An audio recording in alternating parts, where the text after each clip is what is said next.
everyone, and welcome back to A Cup of Coffee. I'm Aman with my co host Umar, and we are here today with Bushra. Bushra, why don't you introduce yourself? Hi, I'm Bushra. Awesome. Right. Well, it's great to be back. We've been gone for a couple months. Yeah, it's If been a you'd while. like to know what we did, we both died and recently came back. So, More or less what happened. yes. Yeah, Uh, all right. Uh, so we usually like to start off a little bit lighthearted. Why don't you tell us something that you're a big nerd about? A big nerd about probably film photography. Of like all the things I'm really interested, film photography has been my favorite. I got into it my sophomore year of high school actually, because I had to take an art class as a requirement, and I was like, I don't want to draw anything, so I took a photography class, and I didn't know it was a film photography class until I got there. Um, And it was really fun. Shout out to Jason Wellington. He was my teacher for 3 years and he was really good at it. So I got into it then. And then in high school, in college, I also took film photography. And this was before COVID. So we got to go into the lab and everything and like develop pictures. And that was the exact semester that everyone went online. So after we went online, my professor was like, it's a film photography class. We need the lab. So I'm just gonna make you guys watch movies and you just write a review on the movie and that's how you're gonna get your A. But yeah, film photography is my favorite. I have I think 10 cameras right now. I Wow. collect cameras. Um, and yeah, I also really like Polaroids or like the little Fujifilm cameras. yeah, Those I think are really cool as well. I think that's kind of how I started first. Like that's what I knew of like film. And then I got into like the actual 35 millimeter with the cameras and stuff. So I just like go on to like eBay or Depop and like find cameras that work. And they're usually like $10 to $20. And I'll just buy them and put a roll in and take pictures. I like also really, really love taking pictures like when I'm traveling, especially on film, because I don't know what it looks like until it's developed. And yeah, it's like I'll forget about the moment and then I'll develop it when I get home. And I'm like, wait, we actually did that and we went there or whatnot. that's cool. Um, yeah. And then in quarantine, I started to develop my own film as well by like Uh, buying the chemicals and like teaching myself through YouTube.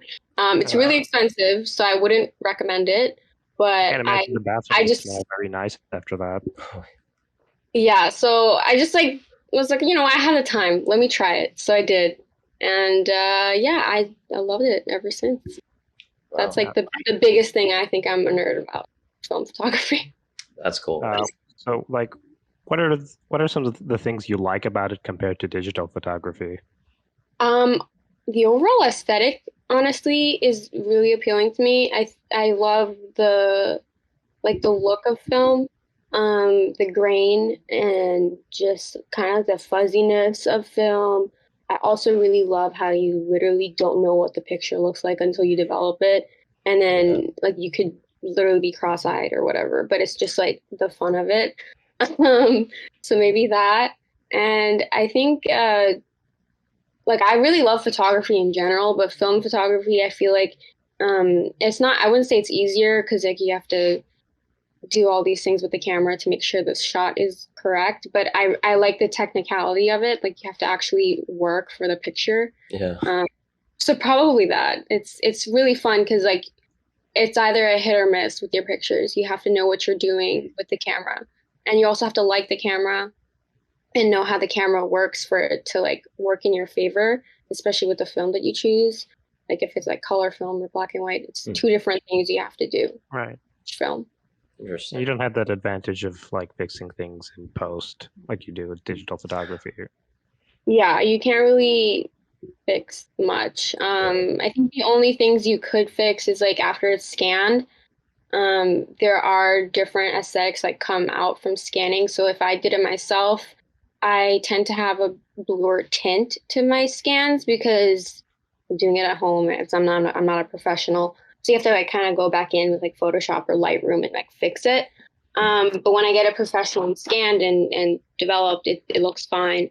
And you can always like go back in and I guess adjust curves and stuff because they give you like the digital format of the film. Okay. And I'd rather have the digital instead of like the printouts because half the time the film like the pictures don't turn out well. I don't want like a bunch of prints Yeah. of them just laying around. So I just get the digital. And if you need to fix something like the exposure or the contrast or whatever, you can do that easily, like on your phone. Okay. That's really cool. Huh? You mentioned, dude, it sounds really cool with travel because you won't really know. So you wouldn't know until you get back from wherever you are what the pictures look like, right? Yeah. Also, another thing added with travel is if you're doing X-ray, like if you're going through TSA and there's an X-ray, it will mess up your film. So what I've been doing so far is that I shoot however many rolls wherever I am, and immediately after I'm done with it, I will roll it back into the canister, take the canister out of the camera and put it back into like its little pop top case type thing, because that's kind of like light sensitive and light safe. But I didn't know that before. So before I got like these cameras and took my cameras with me, I would use like disposable cameras, the little green disposable cameras. And that you can't really take the actual film out until like you're developing it. And it's like you have to break the whole camera to get it out. So I would travel with those and they'd just be like in my carry-on or in my like duffel bag. And I developed them and it'd just all be blank because the X-ray completely ruins the film. So there is that like added, oh my God, this might not even develop properly because I just went through TSA. Wow. But I've kind of like figured out now that I have to like take it out, put it in a light sensitive container or like something encased in metal or something like that so that the X-ray doesn't get through. So you really don't know what you're going to get from vacation rolls. Like I went to Florida and I shot, I think 3 rolls and 2 of them were okay. The third one was just literally so blurry. You couldn't even tell what I was taking pictures of. Oh, wow. So it's really a hit or miss with either like the TSA X-ray or just shooting in general. That is crazy. Yeah, and I can't imagine it's easy to avoid the TSA being brown. Oh, also another issue. They open my stuff all the time. So I remember when I first got into this, I'd be traveling with my family. And so when I'd travel, I was always the one like pulled aside and like my bag was looked through. And my dad would always be like, "What the hell is in your bag?" Like they have to look through it. And it's literally just like my little tiny Fuji like Polaroid camera with like the film next to it. And they're like, "What's in this? Can we open it?" And I'm like, "No, you cannot open it. It's literally light sensitive. You're gonna just ruin my whole thing." And then they have to do like the little swab thing for explosives. And I'm like, I'm literally 13. Like, leave me alone, please. Yeah. I've gotten that when I was 6. That was fun. So yeah, 6-year-old. The perils of being brown and going through TSA. It's crazy. Yeah, especially coming back from Pakistan or somewhere. Because then I haven't done international travel in a while, so I don't even remember what like. But we would come from Saudi to the States for like summer vacation all the time, and it would take forever because like, oh, they're brown and they're coming from Saudi. That sus. 2 red flags. Yeah, so it's crazy. But I think domestically, I haven't been having that many issues. I have TSA pre-check, so I think that also helps a lot. But definitely international, I think, is like really bad. Do you have to travel a lot to get TSA pre-check? I just kind of applied for it because I was tired of literally being searched all the time. So I literally just applied for it and they gave it to me. So I was like, all right, cool. I guess I'm not that sus. Wow, I'm gonna have to get on that. I don't know, man. What? Your first name's Muhammad Amaan. I don't think it's gonna work. Yeah, they're gonna say no instantly. I feel like it might be easier for girls to get it, like brown girls to get it, or you just have to have like a government job or something. I got it I don't randomly know. one time, so I don't know. Maybe I'll Yeah, just sometimes you get it randomly, like on your like little boarding pass. Yeah, yeah. so yeah, I don't know why they do that, but sometimes you get it randomly. But I remember like my dad had it. He uh, worked in like Saudi and had to come back and forth. Like that was there because it's easier for him. Hmm.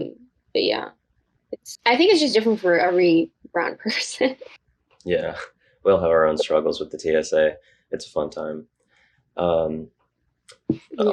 on the subject of traveling, though, which I do love to talk about, where all have you been, inside or outside of the U.S.? Okay, so inside the US, New York, I'm from there. Florida, my mom's side of the family lives in Florida. We go to, we try to, I guess, when I don't know why we're saying we go to, but ski trips in Denver sometimes. We Nice. were planning one for December, but um, it just got like really expensive. I'd imagine. So, yeah, so me and my cousins were just like, yeah, no, not doing that anymore.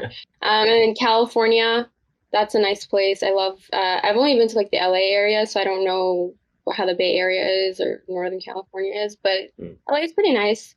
Um, where else? I mean, I live in Virginia now, so DC, go Yeah. there all the Right.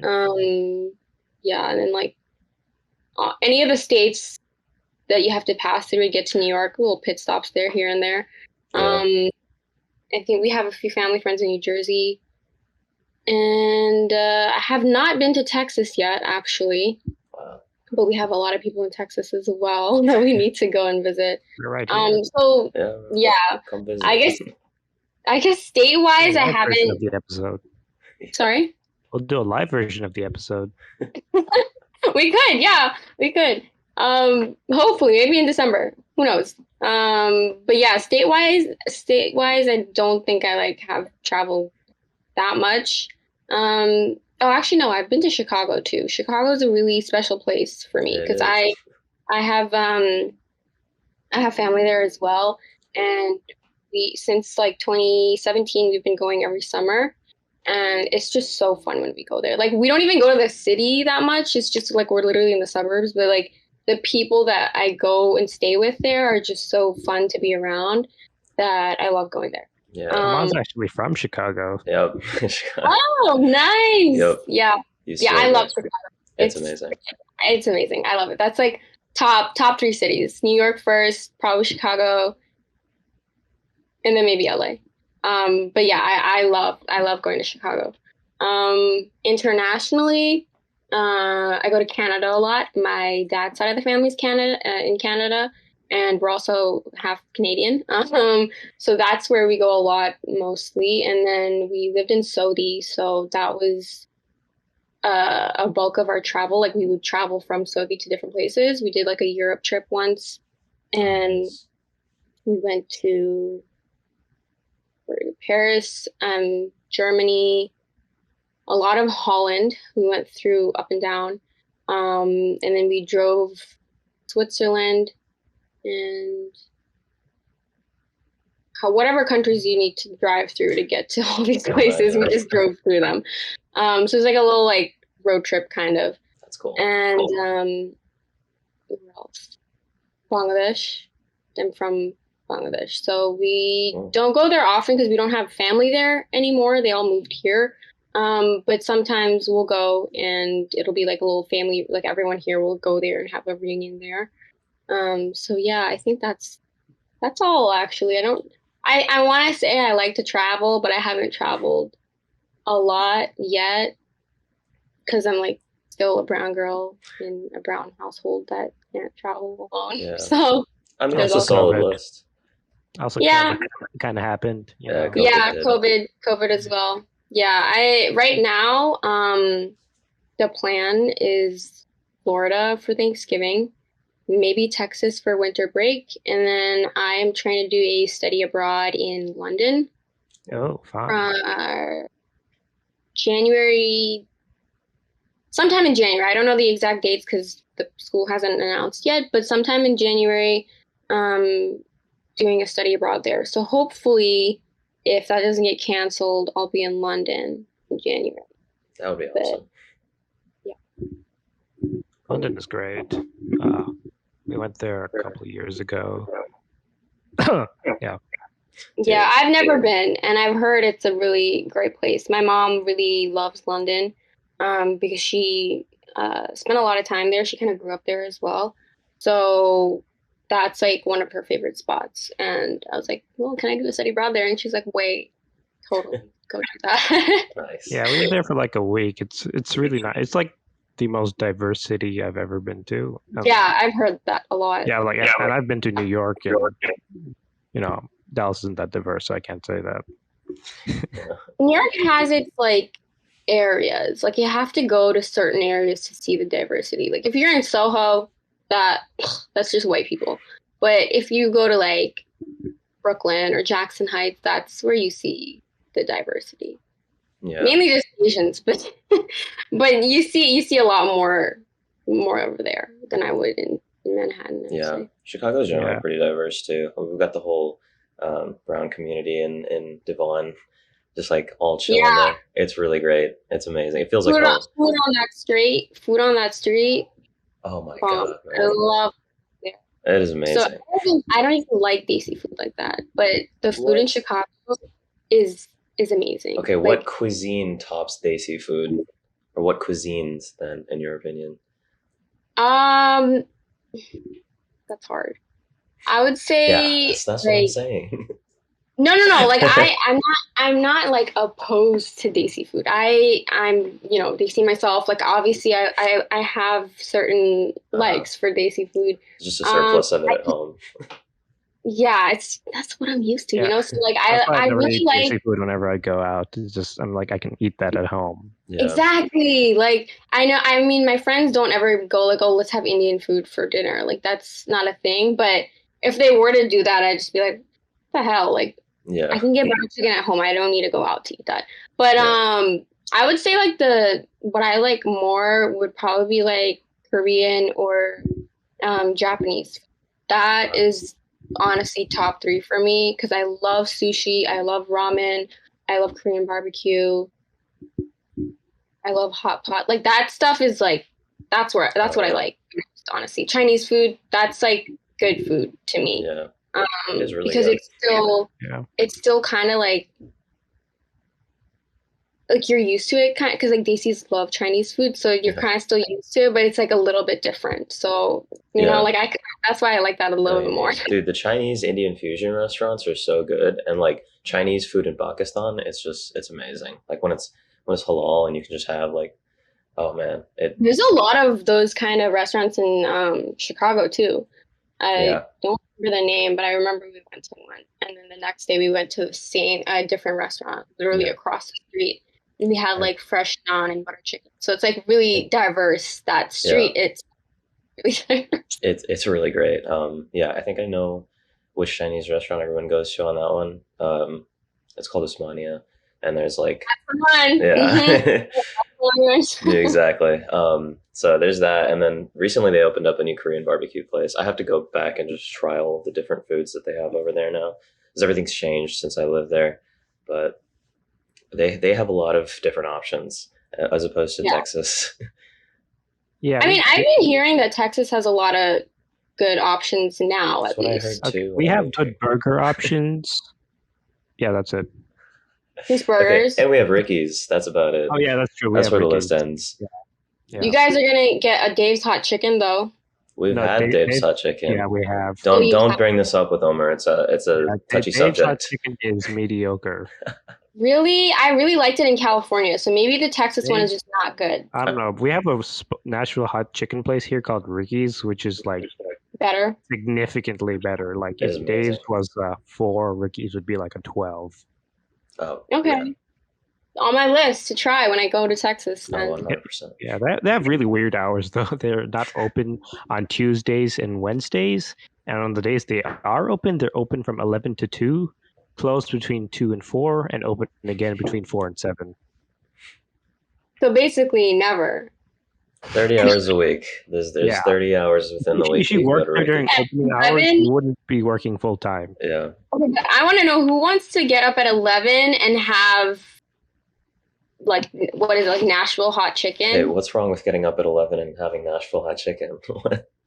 What are you trying to say? They have chicken and No, waffles. I have to. That's I think technically I a have to. breakfast item. Sorry, say that. They have chicken and waffles. I'm pretty sure that's a breakfast item. It is Oh really good. well, chicken and waffles is like different. Like I'm saying, like with the spicy stuff, like who gets up at 11 and eats that? That's what I'm saying. But I think I'm saying that because I like really like sweet stuff in the morning. So chicken, no, that I Yeah. would never. Yeah, we have a lot of like Asian dessert places here. Yeah, we have Yeah. a lot of those over here too. There's a very, very high population of like Korean people Nice. in, I think it's called Annandale. So that's where like all like the Korean barbecues are. Nice. Good hot pot, all those like dessert places You that guys have have like. halal Korean barbecue? We have halal Korean barbecue in DC. I don't know about Virginia yet, but DC there's one in Shaw called Gogi Yogi, I believe. That one, it's pretty good. I mean, it's only the only Korean barbecue I've ever had, so I think it's pretty good. But they're not like fully halal. They just have like halal like meats that you can order for your grill and stuff. But I think it's pretty good. I've heard that other places are better, but they're not to be. Yeah. So, We don't really have that. We just have a good Thai place and a good Asian fusion place. Yeah. That Asian fusion place is owned by the same people who own the Thai place. So yeah. I mean, I feel like those places are a little bit easier because it's like seafood centric, kind of like you don't have to have meat there. So technically, you could go to any Asian spot. But for Korean barbecue, you need like meat. So that has to be like halal for sure. Yeah. Man, I need to try. I know Omar told me about those halal tacos in Virginia, and yeah, Tacos de Calo. Yeah, that's a good place. We have no halal taco places in our area, which is weird. We're right next to Mexico. Yeah, exactly. Like, you would think there would be some halal tacos in Texas. We had one like a year and a half ago, but they came from Buffalo. Oh yeah, that place. Okay, so then you should open one. You should open a spot. It's like an empty market. Yeah, you should. It would be the first halal one. Maybe you can have some like little. Actually, Asian we have a halal food there. truck in Dallas called Halal Mother Truckers. That's yeah. There's a lot of halal taco spots here. Actually, it's not just Tacos de Calo. The other ones are a little bit farther, and most of them are in Maryland. So I have not been because I don't want to drive to Maryland. It's too far. Yeah. But the one that I did try is called Little Minor Taco in Brentwood, DC. That one's really good. I like that one more than Tacos de Calo because it's like a lot more authentic. I feel like Tacos de Calo is just like the same 3 types of meat, just cooked in a different sauce, and then it's on the same corn tortilla. But then Little Minor has like, they're known for the birria tacos with the consomme, and it's like really. Yeah, but I don't have standards after living here. Yeah, I had standards when I lived in Chicago, and then I came here. Though I will give Dallas a little bit of credit. The food around Richardson and some of the spots in Frisco are pretty nice. Yeah, I mean, we've got like a few places. We have pretty nice. we have like a few really good standouts, but like the overall scene is halal scene is not great. Yeah, I've heard that there's some good ones, and then the rest are just okay. Yeah, like for burgers, I think we probably have it covered from every angle. Yeah, a bit too much, honestly. Yeah. But dude, have I taken you to SNS yet? We have to go to SNS one of these days. I have not been there. It's in Have you heard of it? There's one that opened up relatively closer, and so let me tell you guys, they have Hot Cheetos Zinger burgers and Hot Cheetos Philly cheesesteaks, and they are great. It is so unhealthy. Like you feel terrible. I won't lie to you. You eat it and you just instantly like it's a horrible feeling afterwards. But in the moment, it is amazing. It is so good. Disgusting. I have to I hate Cheetos. And anytime I What? hear, oh my God, there's like Cheeto crusted elote or so, I'm like, nah, What? I don't like it. But so I you don't, don't like Cheetos by themselves either, though. yeah, no, I don't. I don't That's like chips, like in Yeah, I'm not the general. biggest chip fan either. Yeah, like what?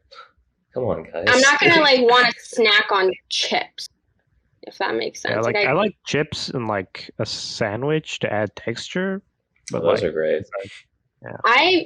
I like chips with it's gonna sound weird, but I like chips with spaghetti.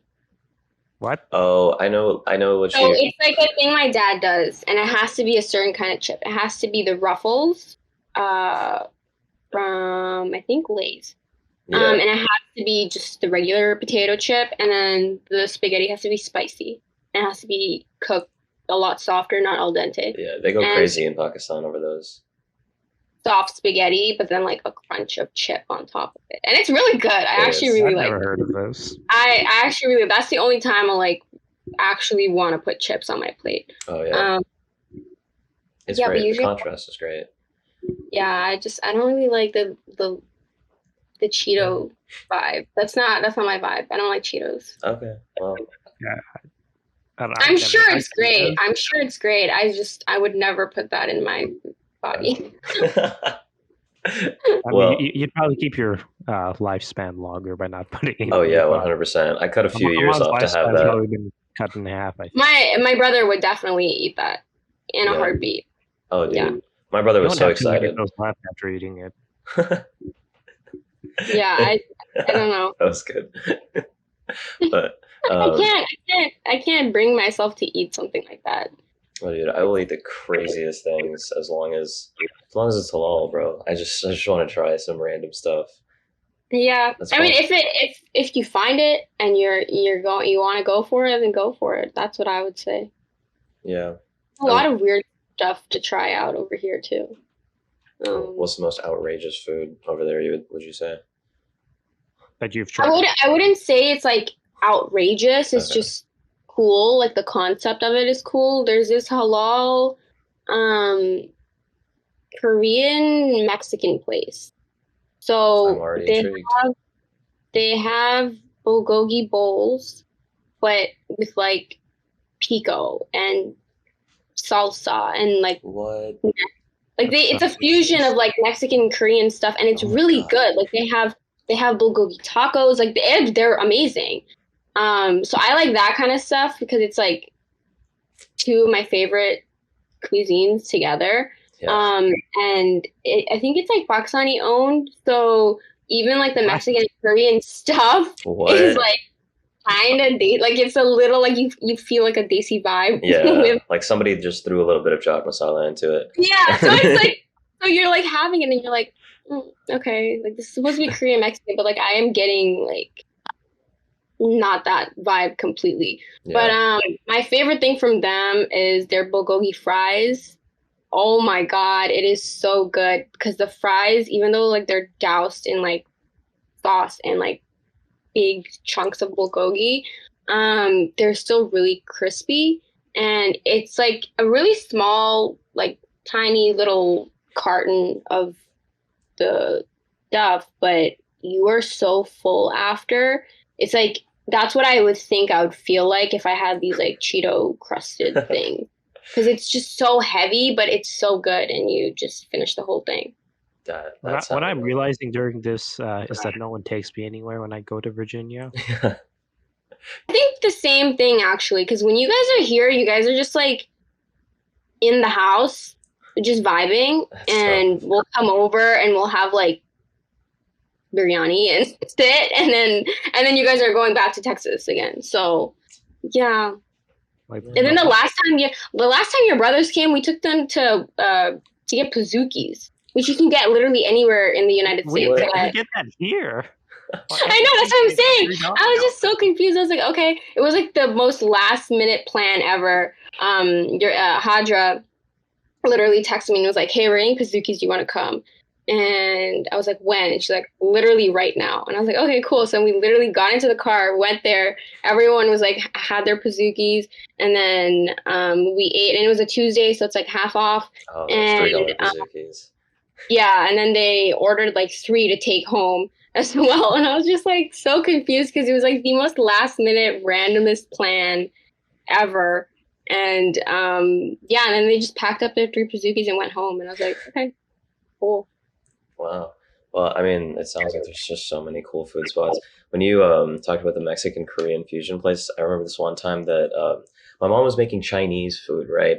And she needed to get like that like thin kind of beef, or like that, the kind of beef that you use in like Mongolian beef or something like that. Mhm. And she couldn't find it, so she had to get fajita meat.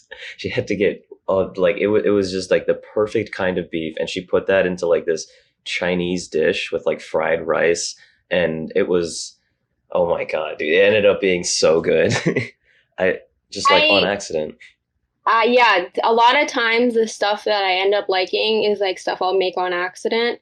And it's so good. And it's usually Chinese or like Asian inspired food because Oh, that's I like Yeah, what is kind of, it's time consuming, but it's like kind of the easiest to make.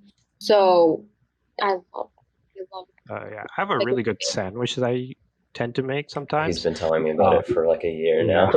yeah, yeah. So you've never tried it. Nope, I yeah, really need to. I've told you several times. But like so the Asian fusion place we have over here, they have this bento box and they usually give some kimchi with it.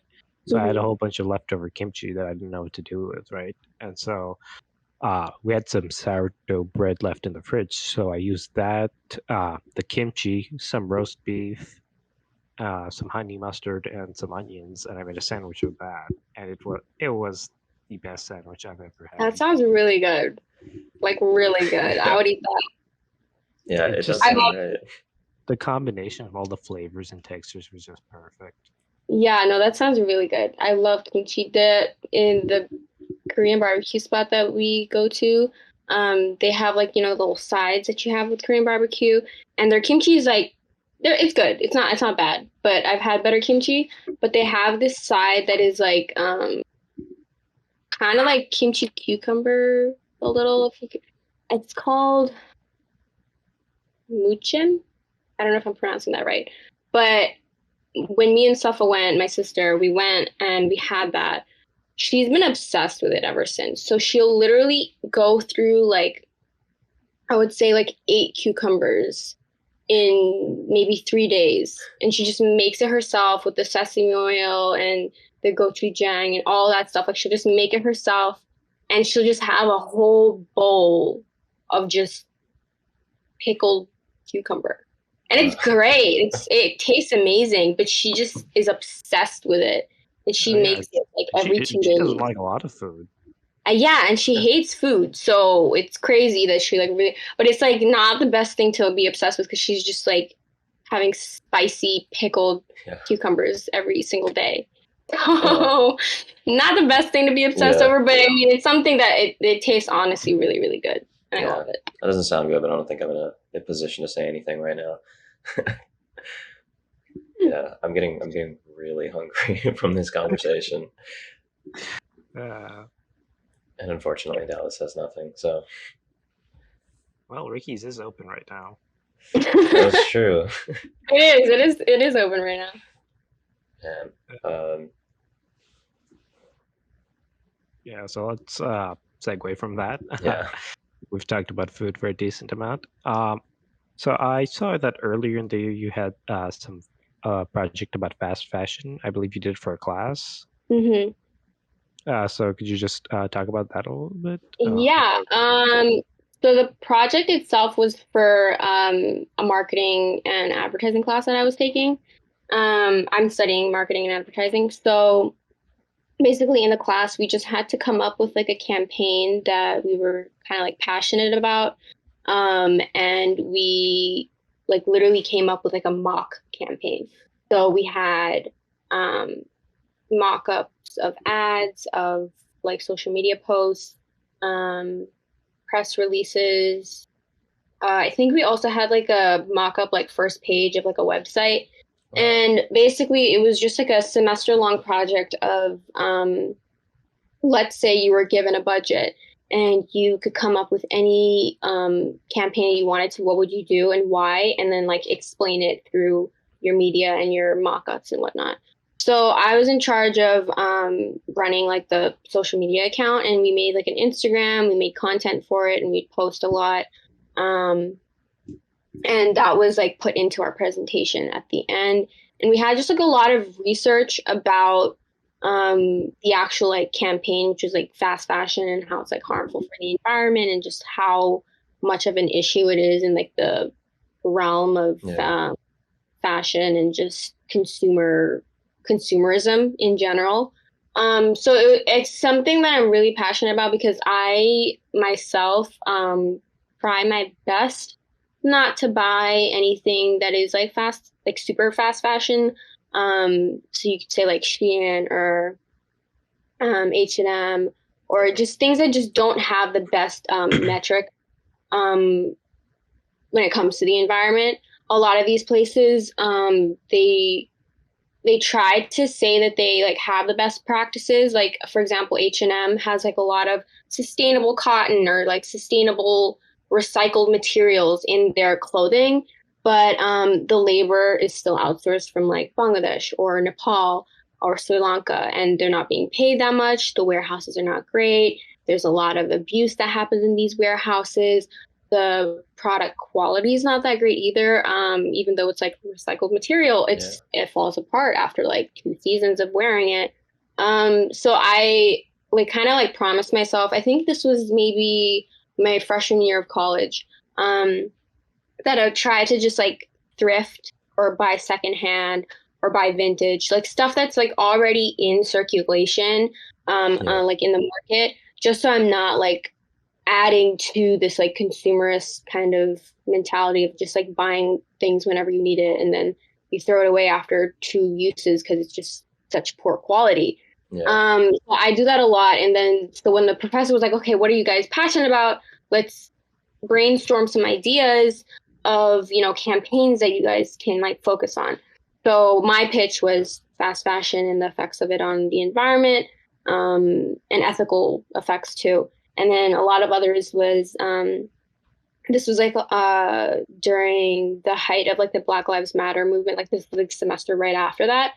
So that was another topic that was chosen, and then a few other topics on like mental health or um, just like overall good topics. But like something Yeah. I genuinely did want to research was like the effects of this. So that was the main thing for my project the whole semester, and it was a good project. We got a pretty good grade on it. And the information that I had researched for the project was like it was beneficial for the project itself, but also for me to like understand why I am thrifting and buying secondhand and stuff. Because there's a lot that isn't said about the fashion industry and how it affects not only the environment, because I mean, there's so many big corporations that affect the environment, so you can't really just blame it only on the like clothing and textile Yeah. industry, but just the abuse and like the neglect and the horrible conditions that these people are under in these factories. It really, resonates something with me because I'm Bengali myself, and I always hear about like these factories that these girls are literally working at making these clothes for, for another person in the States or in Europe to just buy and wear for 2 months and then throw out. Yeah. So yeah, it's something that I'm really passionate about. And thrifting is also great. I found amazing things that were either vintage or designer even for like 20 bucks. Um, and I love it. But literally my last thrift, I got a London Fog trench coat. They're usually like 150 if you buy like brand new. I've been to a thrift store before and I found them for like 50. I went on Yeah. eBay. I also am obsessed with eBay because I just like rediscovered it kind of. I've been Huh. bidding on a lot of things that I don't need to be bidding on because I have I love it. And so I found the trench coat and it was originally like 50 bucks, but you could send an offer. So I sent an offer, like literally lowballed the person, the lady. I was like $20. Shipping was $5. And she accepted the offer. So I got a basically brand new trench coat for $25 when it's like $200 if you buy them, like new. Yeah. So yeah, it's something I'm really, really passionate about. I love thrifting and I love buying like secondhand off of like eBay or Depop or what else is there? Like Facebook Marketplace even. Like there's like a lot of good stuff that's already out there 100%. and you don't need to support these like big corporations that want to market like sustainable clothing to you, but it's really not that sustainable. Mm-hmm. Yeah. PSA for everyone out there. Just you don't have to go to H&M and all these other stores in the mall. You don't. Their quality also sucks, I have to say. Like, it's not good quality stuff. And the price does not reflect that. Like it's like $30 for a sweater and then there's holes in it the next winter. Yeah. Weird. Definitely not worth it. Those conditions are like it's really sad that this is still happening even after there's just been so much that's come out about it. It's really sad. You guys, this is like somewhat related, but it's also more towards like poverty, specifically actually in Bangladesh, I believe. Have you guys heard of Muhammad Yunus? Yeah. Not the microfinancing guy. Yeah, the microfinancing guy. Basically, and I may butcher the story, but something that he did, he was really concerned about poverty in Bangladesh specifically, and so what he did was a system of microfinancing where he would give someone just the ability to like create something like really really simple, say like making a basket or something like that, and then going out and selling it. And so he would just provide them with like the materials to make something really simple and go out and sell it. And once they started making money, he would just ask for whatever he had offered back, and then they would have their own successful like mini business. And he did this in Bangladesh, and it actually helped a lot with poverty in that area. I would definitely recommend you look up Muhammad Yunus because he got a Nobel Peace Prize for it. I'm probably not doing any justice to his story, but he did a whole lot just for that area in particular. And it was called microfinancing. He came up with this system to just help people by investing in them and telling them like, hey, you can go out and create these things and make a living for yourself. And it seemed like a really, really cool system. So I'm personally interested in those like solutions because I feel like a lot of people get stuck into this, like they have one option, right? Like a lot of people will grow up in these areas and think like they have to work for a factory that's going to make things like fast fashion, and then just, it gets exported to the United States, and they don't really have another option. So providing people with something like through something like microfinancing, like those ideas, talking about things like that and figuring out how to get through that, I find that really interesting. And I think that's something that if we really do want to solve these issues, then we would have to think outside the box and come up with something like that. So I just thought that was a cool story. And I know you guys are from Bangladesh, so Muhammad Yunus is really cool. Yeah, I don't think I've heard of him before, but I'm definitely going to check that out. Because that sounds really good, honestly. I think a lot of people in Bangladesh are, as you were saying, like kind of stuck in that like cycle of, okay, how am I going to get out? How am I going to provide? And labor is cheap, unfortunately, there. Yeah. So that's what they turn to. And there's a lot more that they could be doing with like, the actual resources if they were given that. I think business would be amazing there. I mean, the economy has so many ways to like grow there if like the resources were available. And technically they are available. Sorry, say that again. Oh yeah, because I was like, because Bangladesh has a lot of natural resources that could be used, but right now it just gets used for foreign corporations. And yeah, exactly. That's what I'm saying. Like the resources. Resources are literally there. Like they're just sitting there, but like the corporations that are already big enough over there don't think that it's like worthy to like put it back into their own economy.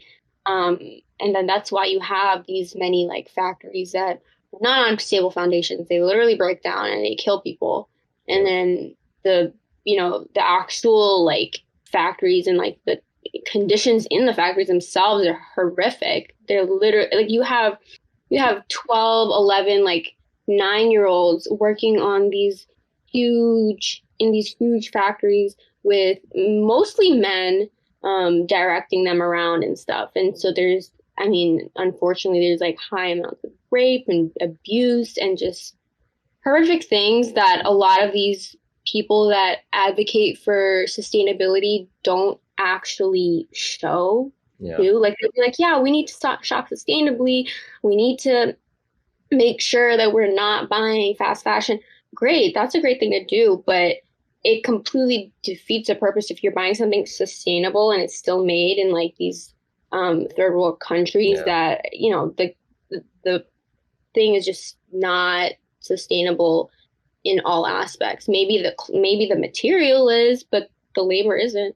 And so I think that was like the biggest thing that I focused on in the project as well, because Yeah. I can say as much as I want, oh, shop sustainably, shop secondhand. Don't support corporations that say that they're sustainable, but they have bad labor practices. I can say that as much as I want, but at the end of the day, if you're still going to have bad labor, then the sustainability part is non-existent. And I think the textile industry only contributes to like 2.5%, which is a lot. And I'm not saying it's not a lot. It's a lot, but I mean, you have like other big corporations that are in the 10s to 20% to like, the ozone depletion and just Yeah. the environment in general. So there's a lot that needs to be done in that kind of like sector for things to actually look up for these kind of countries and these companies too.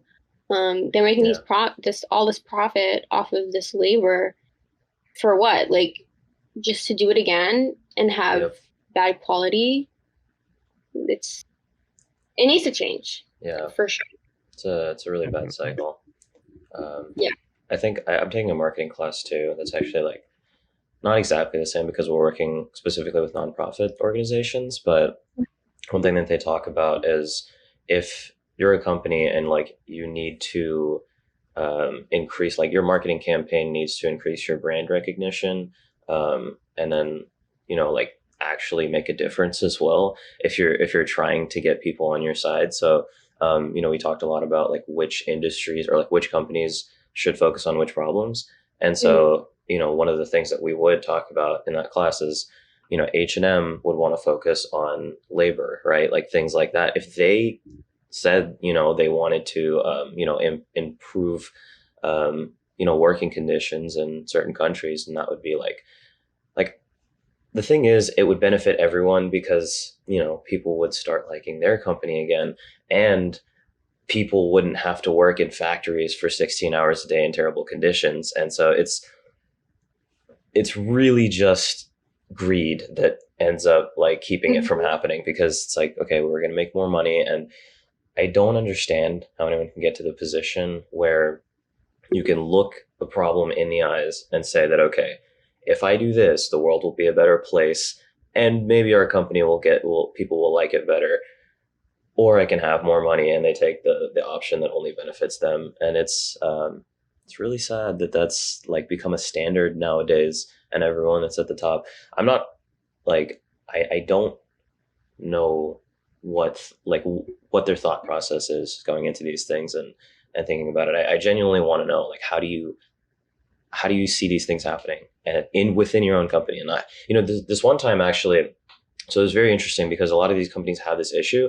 And so someone found out that Apple had like really bad working conditions in a lot of their areas where they were manufacturing their phones. And so somebody told Steve Jobs, like, this is an issue within your company. And so unlike most people that wouldn't have even responded, he was like, I actually did not know about that. Let me find out what's going on for you and I'll get back to you. And I think that's what we need more of right now, is like people that are actually like, instead of saying, oh, like, I don't think that's happening, like most companies would right now, or just giving some excuse or ignoring it completely altogether, like a lot of places do, actually thinking and then trying to find out, like, okay, what is happening within my own company? Because I feel like at the top they just don't know what's going on in a lot of these areas, and if they do and they find out, they're like, okay, we'll just pretend it's not happening. Whereas like in that example, Steve Jobs was actually willing to go. I'm not sure if things got any better, but that's an appropriate response to something like that. And if he were to actually go out of his way to find out what's going on within his own company and trying to better that, of course he should have known in the first place. But I think that's what we need more of right now in terms of leadership, and people like Muhammad Yunus who actually want to make a difference for like a good reason right now. It's definitely something that's lacking. I completely agree with that. I honestly think it's just like the corporate greed that all these big corporations and companies have. Like, let's take H&M for an example. They make millions in revenue, right? And the whole movement of, I guess, just shopping sustainably and making sure that the products that you are buying are sustainable, it's pretty big. It's like a thing that a lot of companies use sometimes, that even if they aren't sustainable, they try to be sustainable, and it's greenwashing. Yeah. And so if instead of doing that and actually paying the labor well, it benefits, the labor, it benefits the company as well. And then the stuff that you have is already sustainable. That's already like a marketing ploy that is used widely to get things to sell. Oh, it's sustainable. Oh, it's recycled. Mm-hmm. And so I honestly think like sales would go up if you did that. Like, because if you are, like, for example, there are companies that are B Corporation. They pass these tests that are put through them, rigorous tests put through these corporations or companies. And if they pass them, that means they are somewhat a level of a good sustainable brand, because they are not negatively impacting the environment. Their labor is ethical. And those companies have good sales because a lot of people want these sustainable items, sustainable goods. And it would honestly help companies like H&M or Shein or Forever 21 if they did that, because it would be a little bit out of their pocket to be sustainable and pay their labor well, but their labor is paid well. People understand that they could potentially become B Corp, and then sales go up, and it helps everyone. It also helps the economy. So it's honestly just not being done because of greed. Like that's the only explanation to it. There's not there like, if it helps everyone and you're not doing it, then what really is the issue there, Yeah. I think I think a big part of why big corporations are often the ones perpetrating this is that the bigger your company gets, the more detached it becomes from people.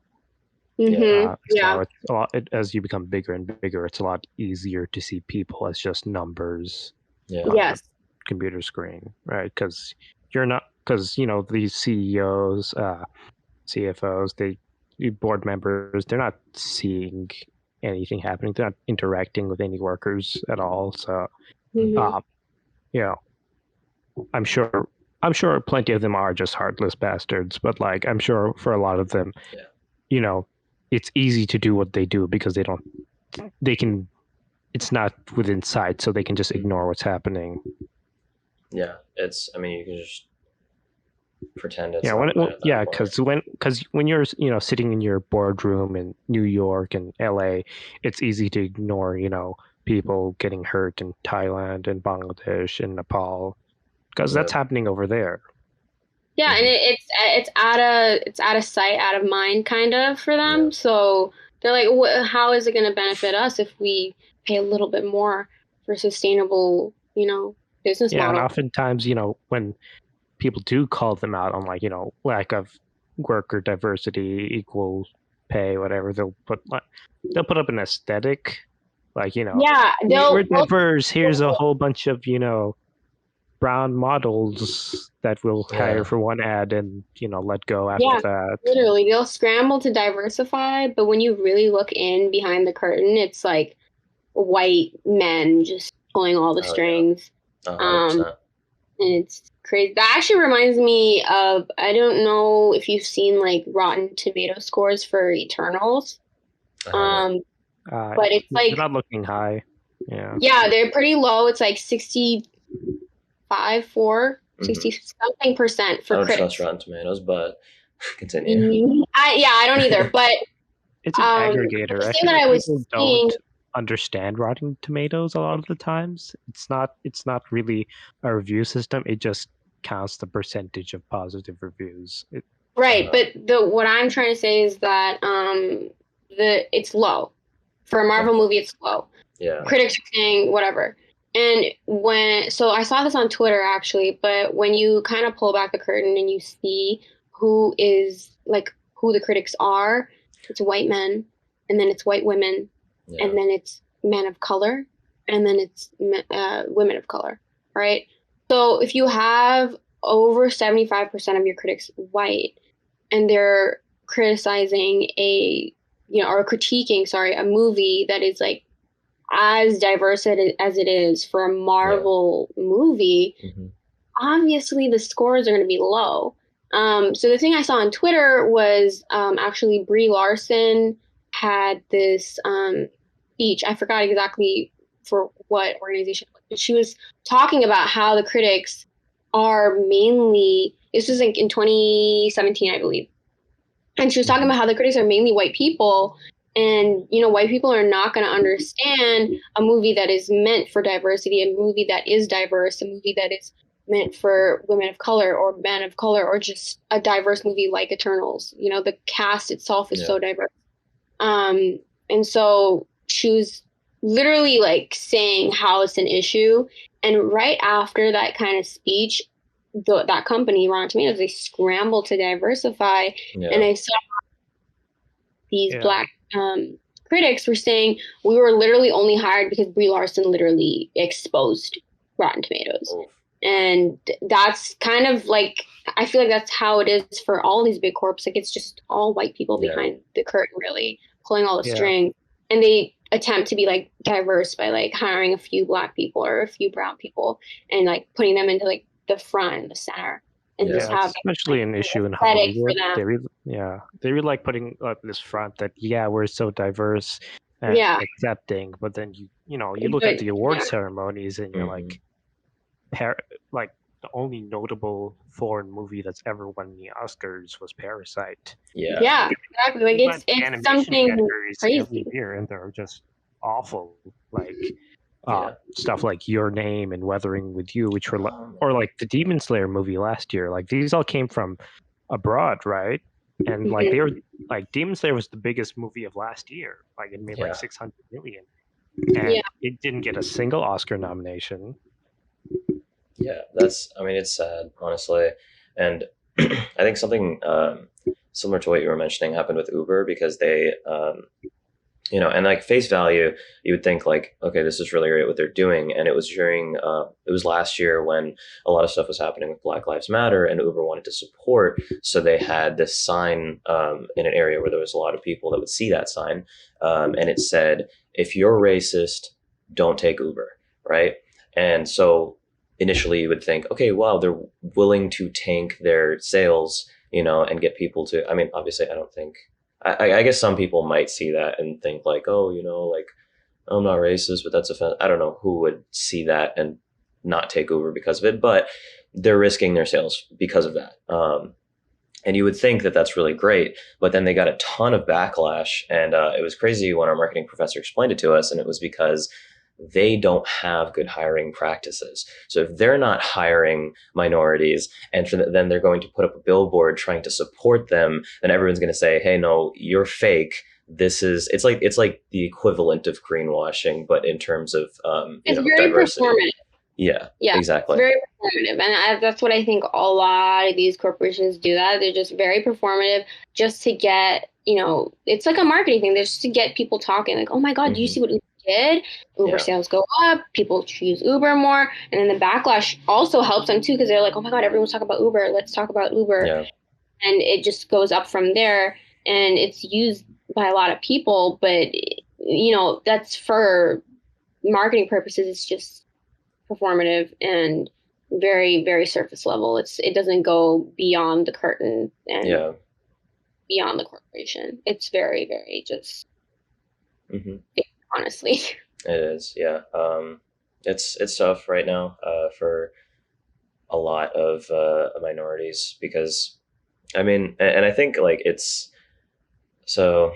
I don't know how related this is, honestly. My head just goes somewhere, but I thought it was interesting, to say the least. And so I don't know if you guys have watched any Jordan Peterson, but I have like looked at some of his stuff, and oh, I swear to God, I know.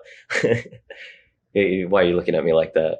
Um, I'm not a Jordan Peterson fan. yeah, I figured you wouldn't be.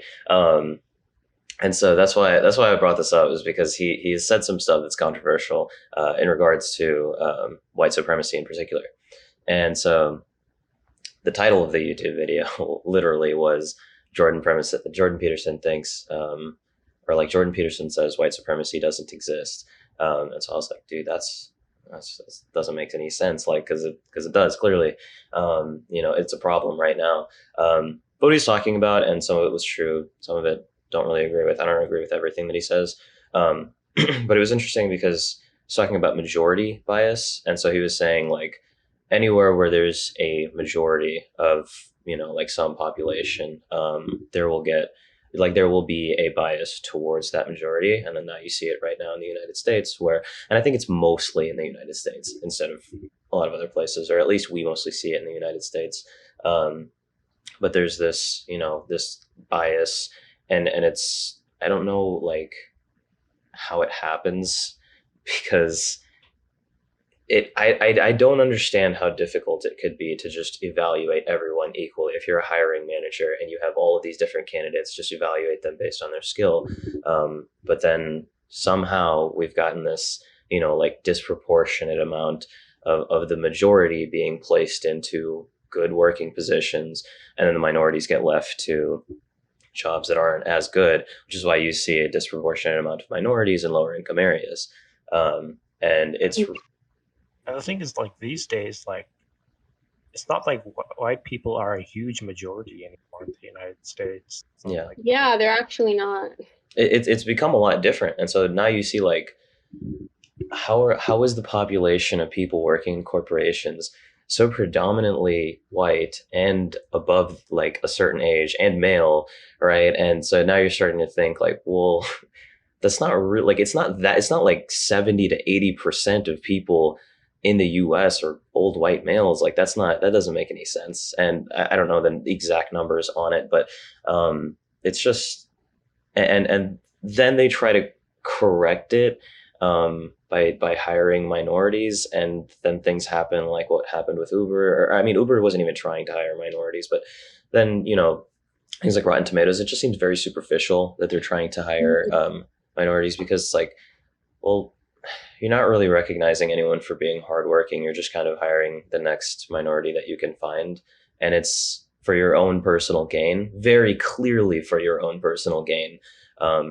Whereas if you had done this in the first place and just been fair towards everyone, wouldn't have Yeah. been an issue. Yeah, like, and on it's top just of that, like, go ahead. oh, sorry. I was just gonna say it's just very like, they're only doing it because they got called out. Yeah, Yeah. That's the only reason. it's like saying Yeah. sorry when someone tells you you need to apologize. Yeah. The thing is with like these corporations, when they hire just to fill quotas, like the women and the minorities working there their lives in the corporations tend to be a living hell. Like you hear about the things that happen at like tech companies like Activision Blizzard. Like they did hire women, they did hire people of color, but like all the white guys there made their lives horrible. Yeah. Like they're under like lawsuits from like two different federal corporations because of the amount of harassment and things like that went on, just because yeah, sure, you hired minorities, but you didn't put them in higher positions. You didn't create a safe working space for them. You just put them there with all these people who clearly didn't want them there. hmm Yeah, and there's this like system that's already put in place here in corporate America where like the racism is not as apparent as it was before, obviously, but it's still there. I mean, there's microaggressions. Women in the workplace are just not valued the way they should be. People of color in the workplace are completely undervalued, in my opinion. And it's just how like systemic it is, like in America. Like that's literally how it is here. I'm sure it's like that in a lot of other like countries as well. But I honestly don't think it's as bad as it is over here. Like I know there's so many countries that are super duper racist, and that also is like translated into their corporate workplaces too. For example, I take French for my major, and one of my professors actually worked for the French embassy, and she's Pakistani, but Mhm. she literally was born and raised in Paris. Like she is French, okay? Mhm. And she worked in the French embassy over here in DC, and she had to sue them for unlawful termination and harassment because they fired her because she got pregnant. And so they fired her because she didn't know how to like she even like we got really close over the semester and she told me kind of like what had happened. And I even read like I was like really curious and I searched her up and I read like some of the court documents even. And there was this one manager that had said like, oh, she's um I think it was like a dirty Taliban or dirty Paki, something like that. My God. And how she like doesn't know how to use like family planning. Like, why would you do this if you have like a job like this? And it's like a lot of Yeah. stuff that you never would think someone would say like out loud. But it Yeah. was like her like manager saying it out loud to like an intern or a receptionist or something like that. And I mean that's just France. Like France has Yeah. whole other Oof. That's a but can of worms. that Yeah. was like in America, like that was in DC. Like it's not like we're in Paris, France, or Yeah. Sorbonne or something. We're in DC, and like she's a woman herself, a white woman, and she's saying these things, and you're just like, okay, why is this happening? Yeah.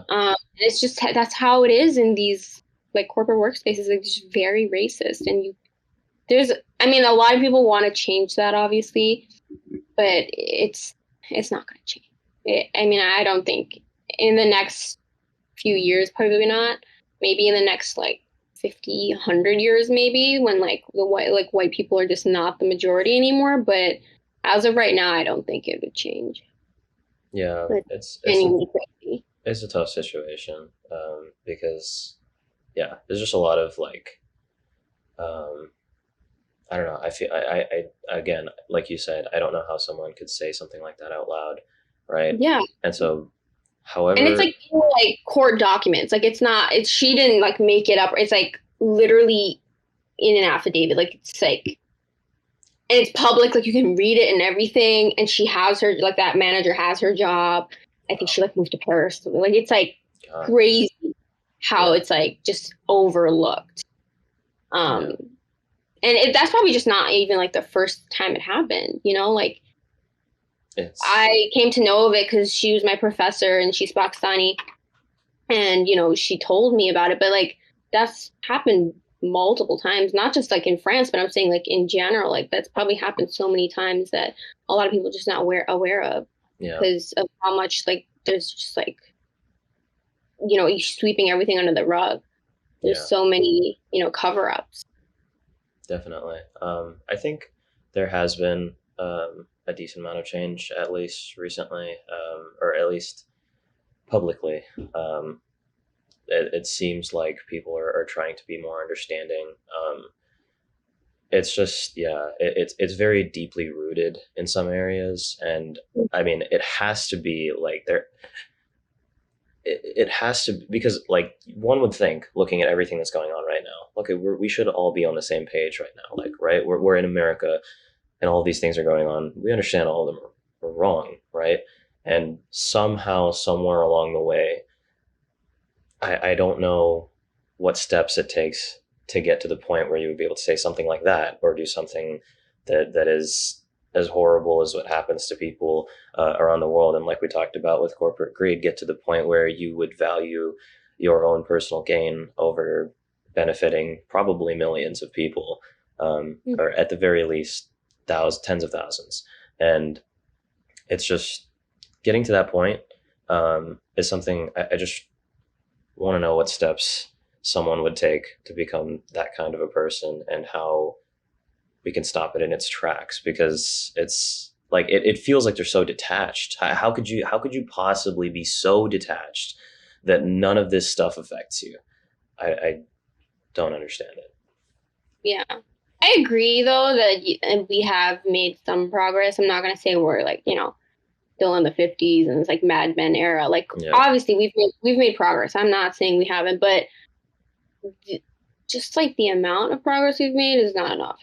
It's like there There, should be more. There should be more there are in too many place. people who There, benefit from what happens right now for it to change quickly.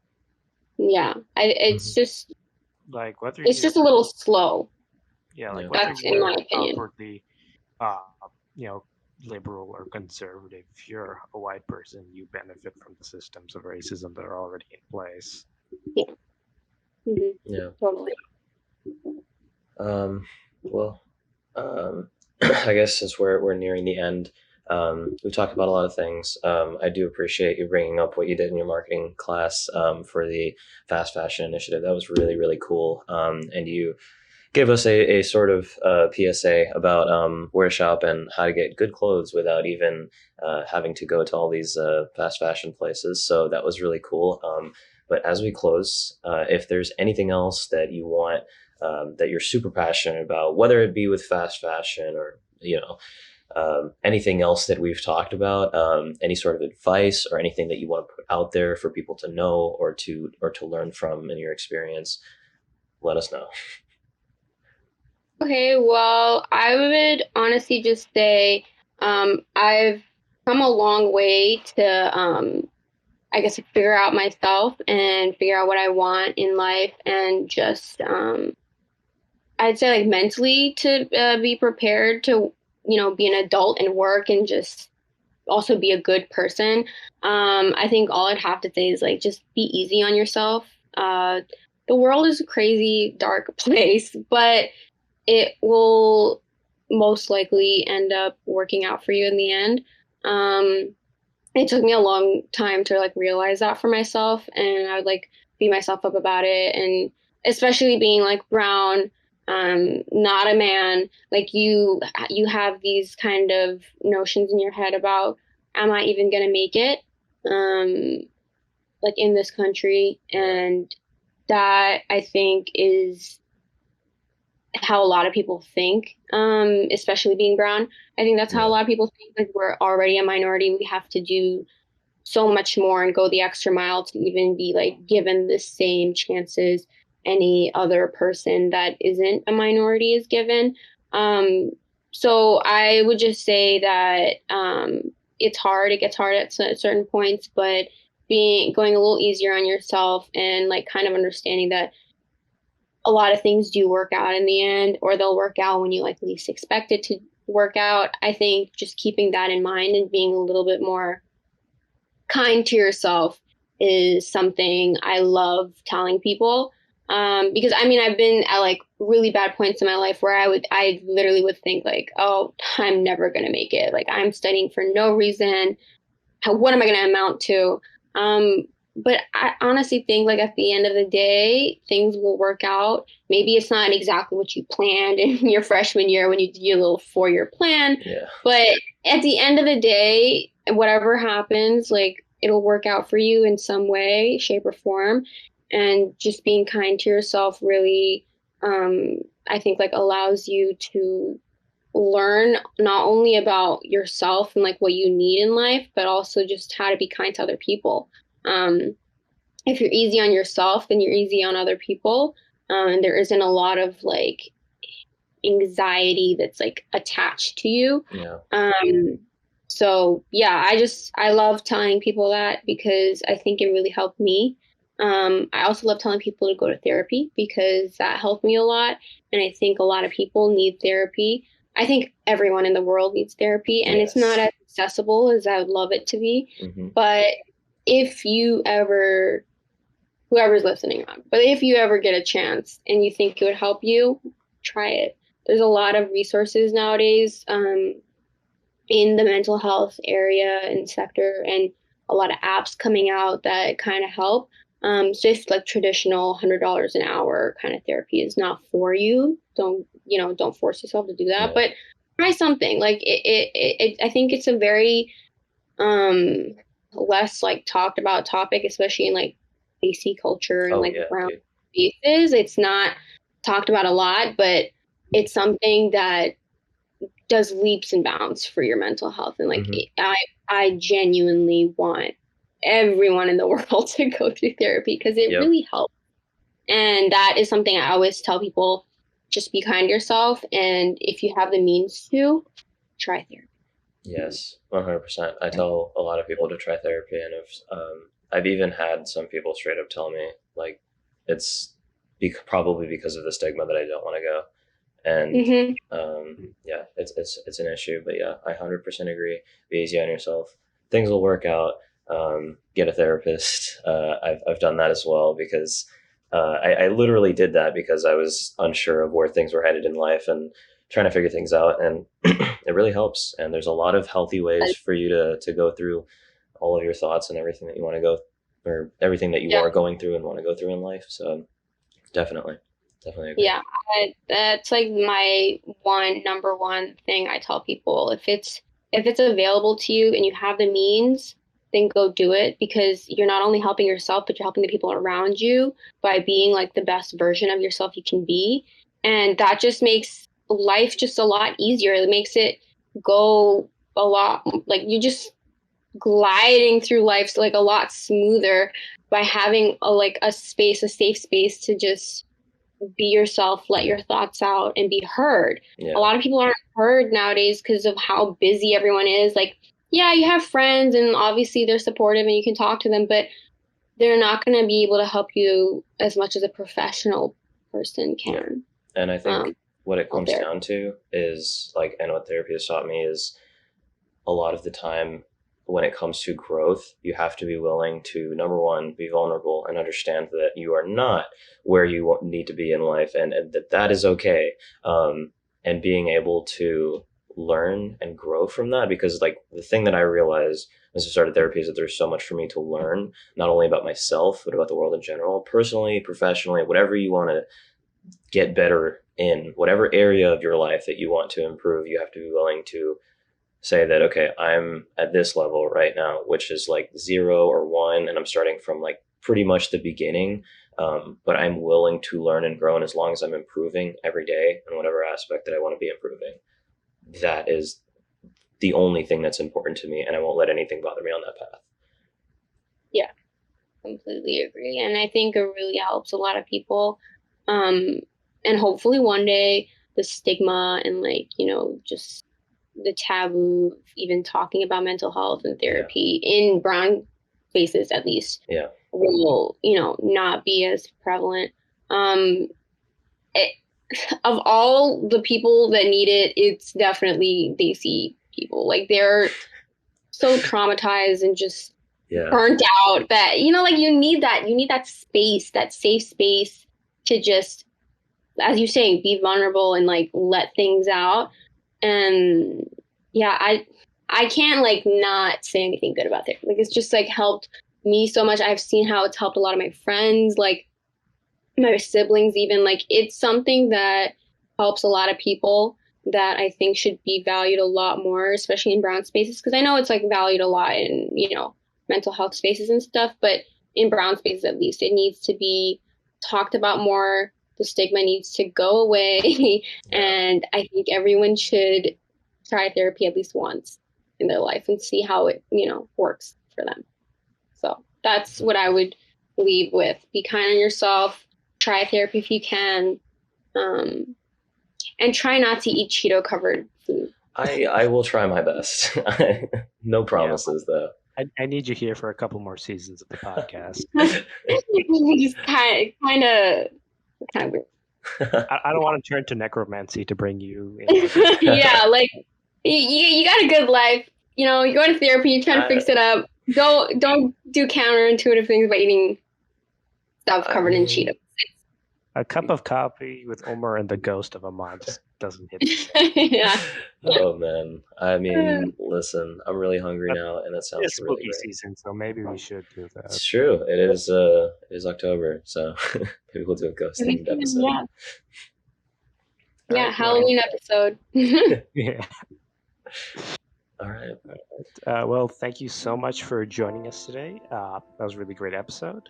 Yeah. And as always, everyone, please be sure to like and follow us. This episode will be available on Spotify, Apple Podcasts, Google Podcasts, and most places where podcasts are available to listen to. And be sure to follow us at Instagram and Twitter at acupofcoffeepod, or email us at acupofcoffeepod@gmail.com if you have any questions, concerns, or want to be on the podcast, or have merchandising opportunity. Yeah. Have a great week, everyone, and we'll see you next time. Bye, everyone. Bye, guys.